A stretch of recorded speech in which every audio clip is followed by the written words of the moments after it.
नमस्कार दोस्तों, मैं सुमित कुमार तिवारी आपका स्वागत करता हूं अपने चैनल गार्गी क्लासेस पे। दोस्तों, हम राजस्थान में जो एग्ज़ाम होने जा रही है रीट, उसके अंदर चाहे वो लेवल फर्स्ट हो या लेवल सेकंड हो, उसके अंदर जो भाषा संस्कृत है उसका बहुत ही गहराई से अध्ययन कर रहे हैं। बिल्कुल जीरो लेवल से हम अध्ययन कर रहे हैं। इसके अंदर कौन कौन से क्वेश्चन एग्जाम की दृष्टि से बन रहे हैं उन क्वेश्चनों के बारे में अध्ययन कर रहे हैं। तो दोस्तों, आज जो मैं आपके लिए टॉपिक लेके आया हूँ, वो जो टॉपिक है वो है अपना उच्चारण स्थान। कि संस्कृत भाषा में चाहे वो स्वर वर्ण हो चाहे व्यंजन वर्ण हो, उनके उच्चारण स्थान कौन कौन से होंगे।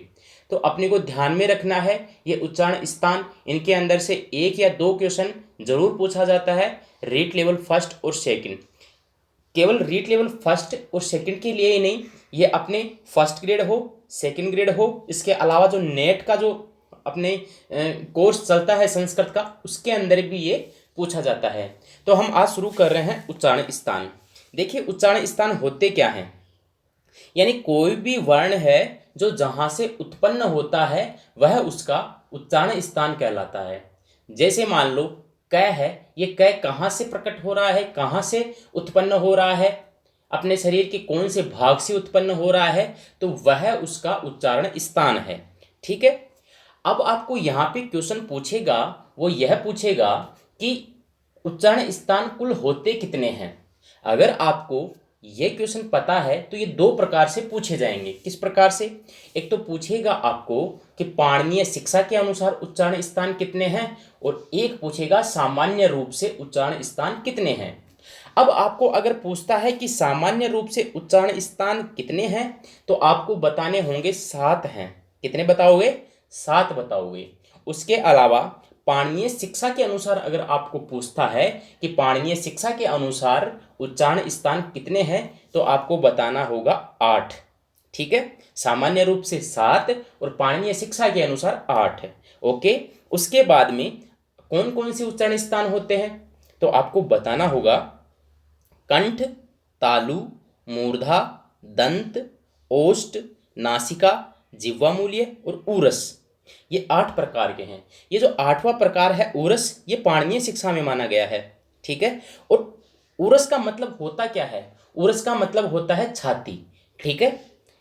इसके अलावा सामान्य रूप से हम अध्ययन करते हैं, हम जब भी संस्कृत भाषा में अध्ययन करते हैं तो हम 7 प्रकार के उच्चारण स्थानों का अध्ययन करते हैं, जो है कंठ, तालु, मूर्धा, दंत, ओष्ठ, नासिका और जिह्वामूल्य।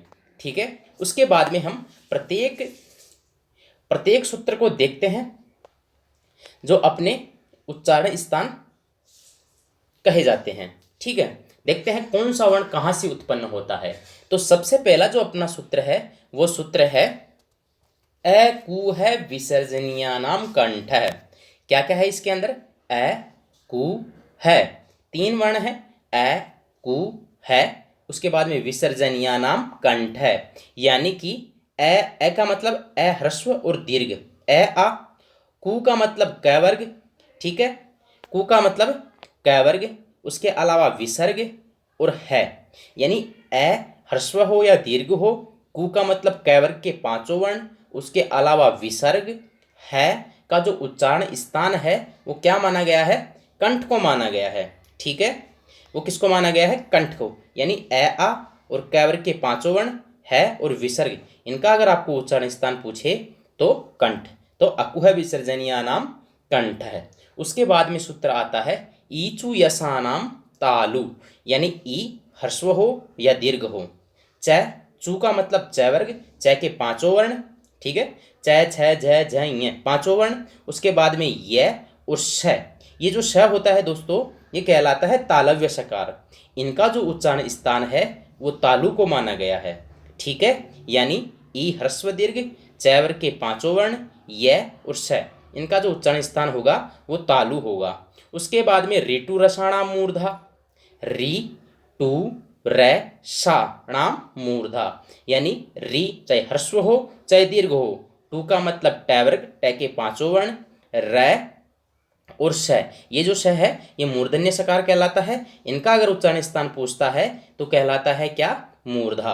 यानी ई री री, ट ट ठ ड ढ ण और र और श, इनके जो उच्चारण स्थान होंगे वो मूर्धा होंगे। ठीक है। उसके बाद में हम देखते हैं, उसके बाद में आता है अपना ऋतु लसानाम दंता। ऋतु लसानाम का मतलब री और तक तक, तु का मतलब तय वर्ग, तय के पांचों वर्ण, और ल और श, ये जो श कहलाता है ये दंत सकार कहलाता है। और इसका जो उच्चारण स्थान होता है वो दंत को माना गया है, मतलब दांतों को माना गया है। अगर आपको इसका अभ्यास करना है तो जो भी वर्ण आपके सामने आता है उसका उच्चारण करके देखो, आपको पता लगेगा कि मुख के कौन से भाग से वो निकल रहा है, तो आप अच्छे से बता सकते हो कि इसका उच्चारण स्थान कौन सा होगा।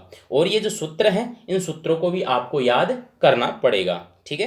री का दीर्घ नहीं होता, तो री तय थ द ध न और ल और श, इनका जो उच्चारण स्थान होगा वो दंत होगा।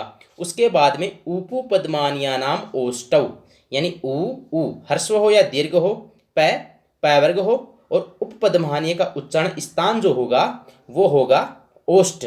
ठीक है। क्या होगा? ओष्ठ, यानी होठ। उ ह्रस्व दीर्घ हो, पै फ प पांचों वर्ण, उपपद्मानीय। अब उपपद्मानीय क्या होता है? उपपद्मानीय होता है पै और फ के आगे अर्ध विसर्ग, वो उपपद्मानीय शब्द कहलाते, वर्ण कहलाते हैं। तो इनका क्या होगा? ओष्ठ।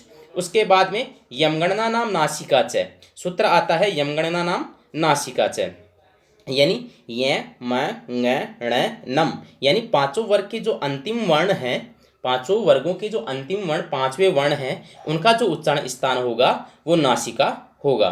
उसके बाद में हम देखते हैं ऐदेतो कंठ तालु। ऐदेतो मतलब ए और आई का उच्चारण स्थान क्या होगा? कंठ और तालु होगा। क्या होगा? कंठ और तालु। तो ए और आई का उच्चारण स्थान कंठ तालु होगा। उसके बाद में हम देखेंगे अवदोतो कंठ ओष्टम। ओ और औ का जो उच्चारण स्थान होगा वो कंठ और ओष्ठ होगा। ठीक है। क्या होगा? कंठ और ओष्ठ कहलाएगा। ठीक है। उसके बाद में वकारस्य दंतोष्टम, व का जो उच्चारण स्थान होगा वो दंत और ओष्ठ होगा। ठीक है। व का उच्चारण स्थान दंत यानी दांत और ओष्ठ दोनों होंगे। जिह्वा मूल्य, जिह्वा मूल्य का मतलब क्या हुआ? जो क और ख के आगे अर्ध विसर्ग होता है वे वर्ण जिह्वा मूल्य वर्ण कहलाते हैं। तो इनका जो स्थान होगा जिह्वा मूल्य होगा। जिह्वा मूल्य का मतलब जिह्वा का जो मूल भाग है वो जिह्वा मूल्य कहलाता है। ठीक है। उसके बाद में आता है अपना 11वां सूत्र नासिका अनुस्वारस्य। नासिका अनुस्वारस्य का मतलब जो अनुस्वार है उसका उच्चारण स्थान नासिका होगा। ठीक है। देखो कौन कौन से अपने सूत्र हो गए। अकुह विसर्जनीय नाम कंठ, ईचु यशानाम तालु, ऋतु रसाणाम मूर्धा, ऋतु लसानाम दंता, उपपद्मान्या नाम होष्टौ, यमगणना नाम नासिका च।